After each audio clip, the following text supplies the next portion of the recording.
لڑکوں کو میں یہ نہیں کہہ رہا کہ چرسیوں ہیروئنچوں میں کھیلنے دیں, تھوڑا بہت لڑکے کے لیے ضروری ہے کہ باہر لونڈے لپاڑوں میں کھیلے, مار کٹائی ہو, تھپڑ ماریں, بھاگیں, لیکن کچھ اس کو آدمی بنے گا وہ جبھی. ہاں اس کی ایکٹیویٹیز پہ نظر رکھیں نا کہ خراب نہ ہونا شروع ہو جائے, لیکن بچے کے لیے, لڑکے کے لیے لڑکوں میں کھیلنا ضروری ہے, اس سے اس میں کانفیڈنس آتا ہے, بہادری آتی ہے. میرے پاس ایک وہ شخص آیا جو نہیں ہوتے, جو بیچارے مخنث ہوتے ہیں, مرد تھا لیکن عورت بن گیا وہ. اس نے مجھے اپنے بچپن کا واقعہ سنایا کہ میرے اندر, میں مرد پیدا ہوا لیکن میں اپنی کزنوں کے ساتھ کھیلتا تھا, اپنی بہنوں اور کزنوں کے ساتھ. میرے ماں باپ نے مجھے لڑکوں میں نہیں کھیلنے دیا. اس بیچارے کا حال یہ ہوا ہے نا کہ اس میں مردانہ قوت ہی ختم ہو گئی, اس میں وہ ڈیزائرز ہی ختم ہو گئی. مجھے خود اسے اپنے رو رہا تھا, کہہ رہے مجھ میں وہ ڈیزائر ہی ختم ہو گئی. بچپن سے کہہ رہے میں اپنی کزنوں کے ساتھ کھیلتا رہا ہوں, اپنی بہنوں کے ساتھ. اب کیا ہے, ماں باپ نے غلطی کی, بچپن سے کس میں کھیلنے دیا؟ لڑکیوں میں. اس لیے لڑکے کو کہاں کھلواؤ, بولا جاؤ لڑکوں میں کیا, اپنی عمر کے لڑکے ہوں, اپنی سے بڑی عمر کے لڑکے نہ ہوں, اپنی عمر کے لڑکے ہوں تو, اور بھائی بھی آپس میں لڑ رہے ہو نا, مارم پٹائی کر رہے ہو, تو بہت زیادہ ٹینشن لینے کی ضرورت نہیں ہے. آج کل کیونکہ ساری برگر فیملیاں بنتی جا رہی ہیں, بچے نے بچے کو دھکا دیا, تھوڑا سا سر پھٹ گیا, مائیں ایسا چیخا, یہ کیا ہو گیا؟ بھائی کچھ نہیں ہوا یار. ہمارے دور میں تو بچے بادام کے درخت پہ چڑھ کے گرتے تھے, ہاتھ ٹوٹ جاتے تھے ان کے, پھر جڑ جاتے تھے, بچے کے سارے زخم ٹھیک. 17 سال کا بچہ ہو گیا ہے, ابا بیان میں جانے نہیں دیتے, ابا کہتے ہیں اسٹڈی کرو. بھائی اسٹڈی بھی کرو, بیان میں بھی آؤ. کل ایک بندے نے مسئلہ پوچھا, وہ آسک کے لیے, اس نے بتایا کہ میں اتنے سال کا ہو گیا, میرا ابا مجھے کہیں نکلنے ہی نہیں دیتے, کہیں دوستوں میں کھیلنے دیتے ہیں, کہیں بھی گھر میں بند, تو ماں باپ دونوں نے سختی کی ہوئی ہے. وہ کہہ رہا ہے میں عجیب سا باولا سا ہو گیا ہوں. تو وہ نا بچہ اگر بالکل ہی لڑکا, اگر وہ ہر وقت گھر میں رہے گا نا, وہ اس کے اوپر کی سیٹنگ آؤٹ ہو جائے گی. لڑکوں کو میں یہ نہیں کہہ رہا کہ چرسیوں ہیروئنچوں میں کھیلنے دیں, تھوڑا بہت لڑکے کے لیے ضروری ہے کہ باہر لونڈے لپاڑوں میں کھیلے, مار کٹائی ہو, تھپڑ ماریں, بھاگیں, لیکن کچھ اس کو آدمی بنے گا وہ جبھی. ہاں اس کی ایکٹیویٹیز پہ نظر رکھیں نا کہ خراب نہ ہونا شروع ہو جائے, لیکن بچے کے لیے, لڑکے کے لیے لڑکوں میں کھیلنا ضروری ہے. اس سے اس میں کانفیڈنس آتا ہے, بہادری آتی ہے, تو اس سے اس میں کانفیڈنس پیدا ہوگا. آگے دنیا بڑی مشکل ہے بھائی, بڑی خاردار کانٹے ہیں دنیا میں. دنیا موت تک پھولوں کی سیج نہیں ہے. آپ کے بچے نے ساری زندگی پھولوں پہ نہیں چلنا, بڑے بڑے مسائل آ سکتے ہیں. تو اس میں اگر یہ بہادری بچپن سے نہیں ہوگی, دیکھو بلی ہمارے جو محلوں میں پلتی ہے وہ کبھی بھی چوہا نہیں کھا سکتی, لیکن جنگلی بلی کے سامنے آپ چوہا چھوڑ کے تو دیکھو. وجہ اس کی ہے کہ جب سے وہ پیدا ہوئی ہے نا, وہ شکار کر کے کھا رہی ہے, اور ہماری بلیوں کو فارمی مرغی کاٹ کے چیچڑے صاف کر کے کھلائے جا رہے ہیں. تو ان میں چوہوں سے دشمنی تو باقی ہے, لیکن بہادری ختم ہو گئی. شیر کا یہ حال ہو جاتا ہے. اقبال نے کہا نا, وہ فریب خوردہ شاہین جو پلا ہو کر گسوں میں, اسے کیا خبر کہ کیا ہے راہ و رسم شاہ بازی. ایک شاہین کا بچہ جو باز نہیں ہوتا, شاہین کیسے جھپٹ کے حملے کرتا ہے, اس کا انڈا گدھوں کے ہاں غلطی سے رہ گیا. تو شاہین کا بچہ پیدا ہوا گدھ کے ہاں, گدھ کے ہاں, تو وہ گدھوں میں رہ رہ کے حرکتیں کیسی ہو گئی اس کی, وہ مردار تلاش کر رہا ہوتا تھا. تو جب وہ شاہینوں کو دیکھتا کہ وہ ایسے اٹھتے ہیں, جھپٹتے ہیں, تو وہ حیران ہوتا, یار میری شکل بھی ایسا ہی ہے, لیکن میں تو یہ کر ہی نہیں سکتا. بھائی کیوں نہیں کر سکتا؟ تیرا اٹھنا بیٹھنا کس کے ساتھ ہے؟ گدھوں کے ساتھ. وہ ایک آدمی اپنا بکرا بیچ رہا تھا, اور قربانی کا بکرا نا, اس نے کہا یہ ایسا بکرا ہے, اس کو آپ یوں بوٹی پھینکو چپٹ کے کھاتا ہے. زیادہ مبالغہ آرائی کر دی نا اس نے. یہ بکرے بیچنے والے تو بہت جھوٹ بول رہے ہوتے ہیں بعض, تو منہ سے غلطی سے یہ نکل گیا کہ جب بوٹی پھینکو گے چپٹ کے کھاتا ہے. تو اس نے کہا یہ بکرا ہے تو بوٹی کیوں کھا رہا ہے چپٹ کے؟ اس کو احساس ہوا یار میں نے تو جھوٹ بول دیا, اب میں بولوں گا جھوٹ بولا تو پچھلی باتیں بھی چھوٹ جائیں گی. تو بات بدلنے کے لیے کہتے ہیں اصل میں ہے تو بکرا, لیکن اس کا زیادہ تر اٹھنا بیٹھنا کتوں کے ساتھ رہا ہے. اس کا اٹھنا بیٹھنا زیادہ تر کس کے ساتھ رہا ہے؟ کتوں کے ساتھ. تو جو جس کے ساتھ, جس طبقے کے ساتھ رہے گا, اس میں وہی والی صفات پیدا ہوں گی. میرے پاس ایک وہ شخص آیا جو نہیں ہوتے, جو بیچارے مخنث ہوتے ہیں, مرد تھا لیکن عورت بن گیا وہ. اس نے مجھے اپنے بچپن کا واقعہ سنایا کہ میرے اندر, میں مرد پیدا ہوا لیکن میں اپنی کزنوں کے ساتھ کھیلتا تھا, اپنی بہنوں اور کزنوں کے ساتھ. میرے ماں باپ نے مجھے لڑکوں میں نہیں کھیلنے دیا. اس بیچارے کا حال یہ ہوا ہے نا کہ اس میں مردانہ قوت ہی ختم ہو گئی, اس میں وہ ڈیزائرز ہی ختم ہو گئی. مجھے خود اسے اپنے رو رہا تھا, کہہ رہے مجھ میں وہ ڈیزائر ہی ختم ہو گئی. بچپن سے کہہ رہے میں اپنی کزنوں کے ساتھ کھیلتا رہا ہوں, اپنی بہنوں کے ساتھ. تو وہ لڑکیوں والے شوق, وہ میک اپ کر رہی ہیں میں بھی میک اپ کر رہا ہوں, وہ چوڑیاں پہن رہی ہیں میں بھی چوڑیاں, وہ عید میں مہندی لگا رہی ہیں میں بھی. کہہ رہے میرے ماں باپ ڈانٹتے ہی نہیں تھے مجھے, وہ کہتے ہیں بچہ ہے بچہ ہے. بہشتی زیور میں مولانا سلوی تھانوی نے لکھا ہے کہ اپنے لڑکوں کو لڑکیوں میں کھیلنے مت دو. ان کو بولو بیٹا تم مرد ہو, ماشاء اللہ مردوں میں جا کے کھیلا کرو. تو اگر بچپن میں یہ سب چیزیں ہو نا, تو بچوں کی فطرت کیا ہو جاتی ہے, وہ بیچارے ایسی چینج ہوئی ہے اس کی کہ کہہ رہے میری زندگی تباہ ہو گئی, ڈیزائرز ختم ہو گئی اس میں. تو پھر وہ, اور پھر اس کو یہ مخنث لوگ لے گئے, جو ہجڑے ہوتے ہیں نا, یہ لے گئے اٹھا کے اس کو, پھر آپریشن کروا کے ویسے ہی برباد ہو گیا بیچارہ. رو رہا تھا, کہہ رہا بالکل زندگی جو ہے نا وہ ہماری پھیکی زندگی ہے. پھر اس نے بتایا کہ یہ جو لڑکے آپریشن کروا کے مردانگی ختم کرتے ہیں, میری طرف سے ان کو نصیحت کرو کہ ان کے پاس پیسہ تو آ جاتا ہے لیکن ان کی زندگی میں جذبات ختم. کہتے ہیں ہم جب مرد اور عورت کو دیکھتے ہیں نا, میاں بیوی کو بچوں کے ساتھ فیملی کے ساتھ جا رہے ہیں, دل پہ آرے چلتے ہیں کہ مرد نہ ہوتے کم از کم عورت ہی ہو جاتے, کوئی فیملی تو ہوتی, بچے ہوتے, شوہر ہوتا. کہہ رہے ہیں کسی عورت کو دیکھتے ہیں اپنے شوہر کے ساتھ جا رہی ہے تو ہمارے دل پہ آرے چلتے ہیں, کسی مرد کو دیکھتے ہیں بیوی کے ساتھ جا رہا ہے تو دل پہ آرے چلتے ہیں. یہ اتنی بڑی نعمت ہے مرد یا عورت بنا دینا. تو اس نے مجھے یہ یہیں پہ بیٹھ کے نا یہ جو ہے نا, یہ جو میری مرغیاں نہیں جہاں رکھی ہوئی, تبلیغ جماعت میں آیا ہوا تھا, وہ لڑکا نام بھی میں بتا سکتا ہوں لیکن مناسب نہیں ہے, تو رو رہا تھا یہ واقعہ, اور کہہ رہا تھا خدا کے لیے آپ ان لڑکوں کو جو آج کل گے بننے کی کوشش کر رہے ہیں اور اپنی جو ہے نا وہ آپریشن کروا لیتے ہیں, ان کو سمجھاؤ کہ جو یہ بنے ہیں نا ان کا تجربہ اچھا نہیں ہے, پیسہ آ جائے گا, زندگی کیا ہو جائے گی پھیکی. کہتے ہیں خدا کی قسم وہ غریب اچھا ہے جس کے پاس پیسہ نہیں ہے, جذبات تو ہے نا اس میں, اسی جذبات سے انسان زندہ رہتا ہے, اسی سے ریلیشن بنتے ہیں. تو کیا ہے, ماں باپ نے غلطی کی, بچپن سے کس میں کھیلنے دیا, لڑکیوں میں. اس لیے لڑکے کو کہاں کھلواؤ, بولا جاؤ لڑکوں میں کیا, اپنی عمر کے لڑکے ہوں, اپنی سے بڑی عمر کے لڑکے نہ ہوں, اپنی عمر کے لڑکے ہوں تو, اور بھائی بھی آپس میں لڑ رہے ہو نا, مارم پٹائی کر رہے ہو تو بہت زیادہ ٹینشن لینے کی ضرورت نہیں ہے. آج کل کیونکہ ساری برگر فیملیاں بنتی جا رہی ہیں, بچے نے بچے کو دھکا دیا, تھوڑا سا سر پھٹ گیا, ماں ایسا چیخا, یہ کیا ہو گیا, بھائی کچھ نہیں ہوا یار. ہمارے دور میں تو بچے بادام کے درخت پہ چڑھ کے گرتے تھے, ہاتھ ٹوٹ جاتے تھے ان کے, پھر جڑ جاتے تھے, بچے کے سارے زخم ٹھیک. مجھے یاد ہے میرا بچہ کھیلتے کھیلتے ایک دن گرا یہاں سے نا, بچے کی عمر 4-5 سال ہوگی, ادھر سے پھٹ گیا, اتنا خون نکل رہا ہے نا اس کے. میں تو نارمل تھا, ہوتا ہے, یہ تو بچے جب ہوں گے تو یہ سب کچھ ہوگا, کوئی اتنے ٹینشن کی بات نہیں. میں اس بچے کو لے گیا ڈاکٹر کے پاس, ڈاکٹر ایسے ڈاکٹر اچھل گیا, میں نے کہا یہ پاگل ہے, میں نے کہا یہ کیا ہے, پاگل. کیونکہ ہم تو بچپن سے ہی بہت دیکھ لیا نا ہم نے, یہ نارمل ہے یار, بچوں کو اللہ نے ایسا بنایا کہ زخم بہت جلدی بھرتا ہے. اب وہ اس کے گھومڑا نکل آیا نا بچے کے, ڈاکٹر کہتے اس کو دباؤ دباؤ گھومڑا نہ بنے. میں نے کہا دباؤں گا وہ تکلیف سے مر جائے گا بھائی.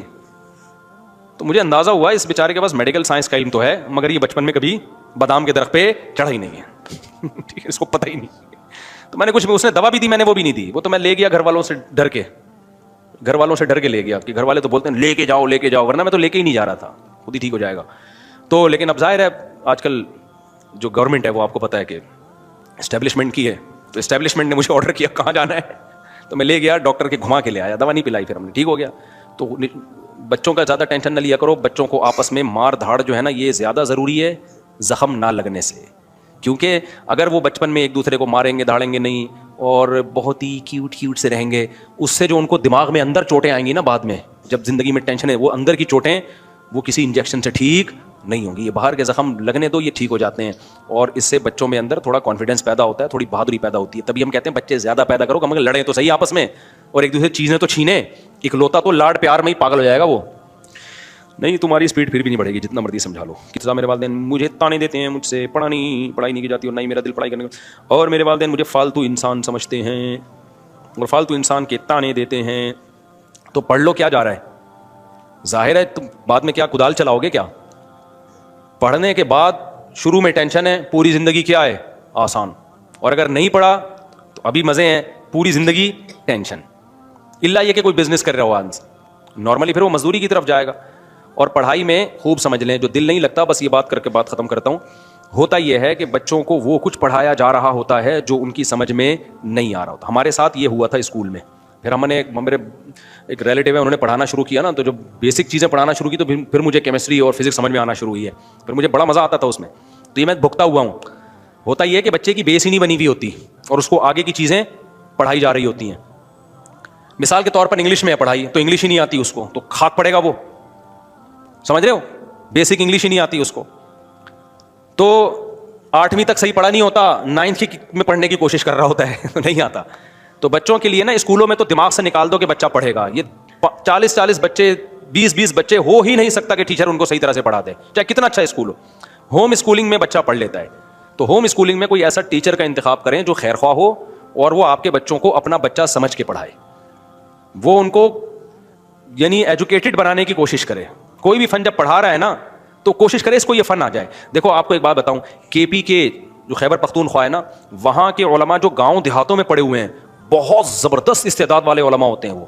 ہم جب ان سے ملتے ہیں ہم حیران ہو جاتے ہیں. پنجاب میں بھی ایسے ہی, گاؤں دیہاتوں کے علماء بہت, وہ مشہور نہیں ہوتے اس لیے کہ میڈیا پہ نہیں ہے, لیکن ہم جانتے ہیں ان کو, بہت استعداد ہوتی ہے ان کی. وجہ کیا ہے, ان کے ہاں جو سیٹ اپ ہے نا پڑھائی کا, وہ قدیم سیٹ اپ چل رہا ہے. پہلے زمانے میں پتہ ہے کیسے پڑھا جاتا تھا؟ 2 چیزیں ہیں پہلے زمانے میں ہوتی تھی, یہ سمجھیں اچھی طریقے سے, اور اسی اصول پہ چلیں گے تو کامیاب ہوں گے پڑھائی میں. پہلے زمانے میں ایک تو دین دنیا الگ الگ تعلیمات نہیں تھی, دین دنیا الگ الگ تعلیمات نہیں تھی. عالم سب کو کہا جاتا تھا, چاہے وہ دین کا ہو یا دنیا کا علم. یوں کہا جاتا تھا یہ عالم الہندسہ ہے یعنی انجینئر ہے، یہ عالم الطب ہے، یہ میڈیکل سائنس کا عالم ہے، یہ عالم الفقہ ہے، اس کو قرآن و سنت سے مسائل آتے ہیں، یہ عالم الحدیث ہے، اس کو حدیث کی تخریج کا علم ہے اور سندوں کا علم ہے، یہ عالم التفسیر ہے، یا کیا مطلب اس کو قرآن کی تفسیر میں ایکسپرٹ ہے۔ تو اب ہوتا یہ تھا کہ ایک شخص کو جو علم حاصل کرنا ہوتا نا وہ اس کے ایکسپرٹ کے پاس جاتا، اور اس علم میں جب تک ایکسپرٹ نہ بن جاتا کسی دوسرے علم کی طرف نہیں جاتا تھا وہ۔ مثال کے طور پر کسی کو عربی سیکھنی ہے، عربی کے دو حصے ہیں، ایک گرامر کے دو حصے ہیں، ایک صرف کہلایا جاتا ہے اور ایک نحو، یہ گرامر کے دو حصے ہیں، اور تیسری چیز ہوتی ہے عربی ادب۔ تو پہلے پتہ ہے کیسے عربی سیکھتے تھے، اب کیسے سیکھ رہے ہیں؟ پہلی کلاس میں صرف کی کتابیں بھی ہیں، نحو کی کتابیں بھی ہیں، عربی ادب کی کتابیں بھی ہیں، کسی بھی چیز میں کچھ بھی اس کو نہیں آ رہا ہوتا۔ اچھا میں نے اس قدیم طریقے سے ہی دین کا علم حاصل کیا الحمدللہ، یہ اللہ کا بڑا فضل ہو گیا۔ میں نے جب عربی گرامر میں صرف پڑھی ہے تو نحو نہیں پڑھی، ٹوٹلی پورے سال صرف ہی پڑھی ہے میں نے، پھر جب نحو پڑھی ہے تو صرف نحو پڑھی ہے۔ تو اب پہلے یہ ہوتا تھا کہ اب ایک آدمی چاہتا ہے کہ مجھے جیسے ٹینسز ہیں نا، ٹینسز آپ انگلش سے سمجھ لیں، انگلش گرامر کے بہت سارے پارٹس ہیں نا، تو پتہ چلتا ہے وہ فلاں علاقے میں انگلش میں ٹینسز کے بڑے ماہر عالم ہیں، تو جا کے اس سے پورے ٹینسز صبح و شام ٹینسز پڑھنے کے علاوہ کوئی کام ہے ہی نہیں، وہیں پڑاؤ ڈالتے تھے، وہیں رہتے تھے، وہیں کھانا وہیں ناشتہ، اور استاذ کی خدمت میں اسی کے جوتے بھی سیدھے کر رہے ہیں، اسی کے کپڑے بھی دھو رہے ہیں، اسی کی بھینسوں کو نہلا بھی رہے ہیں، جب بھی ٹیچر آئے گا اس سے پڑھنا شروع۔ یہ اسٹائل ہوتا تھا ونس اپون اے ٹائم مسلمانوں کی تعلیم حاصل کرنے کا، سمجھتے ہو؟ اب عربی گرامر میں صرف پڑھنا ہے تو صرف ہی پڑھتے چلے، جب صرف میں ایکسپرٹ ہو گئے نا اب آ رہے ہیں نحو کی طرف، نحو میں بہت زیادہ ایکسپرٹ ہو گئے تو اب آ رہے ہیں عربی گرامر کی طرف۔ یہ عالم بننے کا بتا رہا ہوں، پہلے علماء کیسے بنتے تھے، اب عربی گرامر ہو گئی تو اب عربی ادب کی طرف، عربی ادب کی کتابیں، نفحۃ العرب ہے، القراءۃ الراشدہ سے شروع ہوتا ہے، پھر وہ ہے المقامات ہے، جتنی عربی گرامر، متنبی ہے، حماسہ ہے، عربی گرامر کی شاعری وہی پڑھتے رہتے تھے، اتنی مہارت ہو جاتی، ہزار اشعار زبانی یاد کر لیتے، اتنے ماہر ہوتے۔ پھر جب عربی میں عبور ہو گیا پھر آتے تھے قرآن کی طرف، تفسیر کی طرف، پھر حدیث کی طرف، پھر فقہ کی طرف۔ اس طرح سے پہلے زمانے میں عالم بنتا تھا۔ پی کے میں گاؤں دیہاتوں میں اب بھی کیا ہے، یہی طریقہ ہے۔ تو جو ان طریقوں سے عالم بنے بہت ماہر ہیں، کیونکہ ان کو بہت کو اردو نہیں آتی اس لیے مشہور نہیں ہے، سمجھتے ہو کہ نہیں سمجھتے ہو؟ تو بچے کا بھی نا علم حاصل کرنے کا نیچرل طریقہ یہی ہے۔ اسکولوں میں 6-7 سبجیکٹ اکٹھے لے کے چل رہے ہوتے ہیں، اور وہ بھی نہیں چل رہے ہوتے۔ میں اتنا بیزار ہوں نا اسکولوں سے کہ میں کیا بتاؤں۔ میرے بچے بھی اسکول میں ہی پڑھ رہے ہیں، کیا کر رہے ہیں پتہ ہے؟ زیادہ تر پیسہ میرا رنگ کے ڈبوں پہ خرچ ہو رہا ہے۔ اب تک بیٹھے ہوتے ہیں، ڈرائنگ بنا رہے ہوتے ہیں، پتہ نہیں کیا آلو بنا رہے ہیں، ٹماٹر بنا رہے ہیں، یار کیا کر رہے ہو یار تم؟ ہم تو سسٹم چینج نہیں کر سکتے نا۔ تو اس لیے مجھے تو کوئی ٹیوٹر، ایک گھر میں نے اپنے بھانجے کو رکھ لیا کہ تم ان کو پڑھاؤ۔ میں نے کہا اسکول جا رہے ہیں فارمیلٹی پوری کرنے کے لیے، میں اسکول کی تعلیم کو ویلیو نہیں دے رہا، لیکن اسکول بہت اچھا ہے، لیکن میں اپنے بھانجے کو بھاری فیس دے رہا ہوں اور بول رہا ہوں بھائی ہوم اسکولنگ کے ذریعے نا ان کو اس ٹریک پہ چلانا ہے جو میں نے ابھی آپ کو بتایا۔ تو اسکول کو میں لفٹ نہیں کرا رہا، وہ جا رہے ہیں فارمیلٹی پوری کرنے کے لیے۔ تو اسکولوں میں کبھی بھی پڑھائی نہیں ہوتی، خوب سمجھ لو کتنا اچھا اسکول ہو، کیونکہ 20-30 بچوں کو ایٹ اے ٹائم پڑھانا پاسبل ہے ہی نہیں، اور اتنی ساری کتابیں اس کے تھوپڑے پہ لادنا بہت سلولی چلے گا وہ۔ اور جو بچے پڑھ گئے ہیں وہ اپنی ایفرٹ، اپنی محنت سے پڑھے ہیں، اسکول کی محنت۔ اور آپ کہہ سکتے ہو فلاں اسکول کا تو رزلٹ ہمیشہ بہت اچھا آتا ہے، اور بھائی ایڈمیشن ہی اچھے بچے کی کرتے ہیں، وہ سارے ٹاپ کے بچوں کو اپنے اسکول میں لا کے ان کی محنت نہیں ہوتی، پھر وہ ٹاپ کر لیتے ہیں تو نام فلاں اسکول کا بلند ہوتا ہے۔ آپ رکھو ایڈمیشن بالکل اوپن، جو بھی آ جائے، جیسے مدرسوں میں ہوتا ہے سب بچے آ رہے ہوتے ہیں، پھر آپ یہ ٹاپ کا رزلٹ آ کے دکھاؤ تو پتہ چلے گا۔ تو وہ دوسروں کی محنت کو کیش کرا رہے ہوتے ہیں۔ تو اسکولوں میں نہیں ہوتا میرے بھائی، پڑھائی گئی ہے۔ میں نے جب پڑھا نا دین کا علم، تو میں جب مدرسے میں گیا تو اکیلا تھا، وحدہ لا شریک لہ میرے استاد مجھے کہا کرتے تھے۔ اور میرے استاد حضرت مولانا محبوب الرحمان صاحب، اللہ ان کی عمر برکت دے، پنڈی میں ہوتے ہیں، تو انہوں نے مجھے صرف پڑھائی، میں اکیلا صرف کے ایسی بہترین سمجھ میں آئی، گردانیں یاد کی، قال قلت ما قلنا۔ یہ ایک ہے، ابھی ایسی سینکڑوں ہیں، ٹھیک ہے نا۔ یہ ہمارا والی سب سے مشکل ہے۔ تو قیل قلت قلنا قلت ما قلتم قلت ما قلتن قلت قلنا، یقولون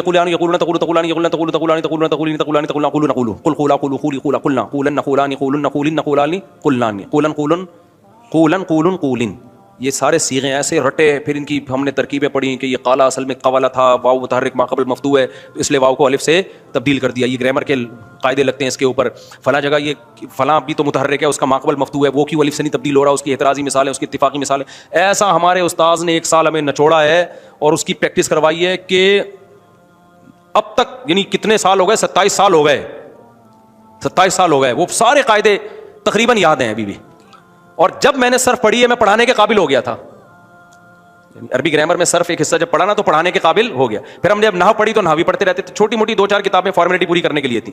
تو نحو میں اتنی پریکٹس. تو یہ جو اسٹائل ہے نا پڑھنے کا اسکولوں میں, یہ اسٹائل چلے گا تو سائنسدان پیدا ہوں گے. جو اسٹائل چل رہا ہے اس سے انسان کے بچے پیدا ہو جائیں تو بس اللہ کا شکر ادا کرو. انسان کے بچے بھی پیدا ہو گئے نا, کیونکہ ٹائم ویسٹنگ کروائی جا رہی ہے اسکولوں میں.